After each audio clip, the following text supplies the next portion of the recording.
simple decor para sa ating celebrant confirmation day niya, kaya yan, konting abubot. Diba?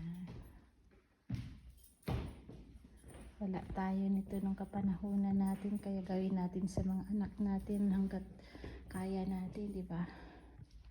So napagod man yung nanay, pero worth naman makita na masaya yung only one ko, yung Junakis ko. So ayan siya doon, nag-check ng mga bagay-bagay pa. So ito yung table settings, simple lang. Ano yung natupi natin.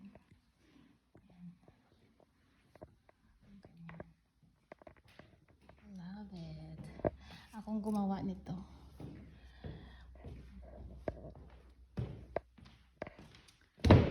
Ganito lang.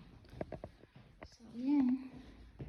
So, uwi na ako kasi tapos na rin ako mag-decor dito.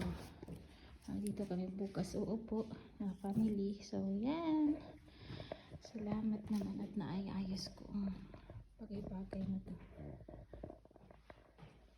Mahirap gawin pero happy naman siya. Happy. So, happy. Thank you guys for watching. Thank you.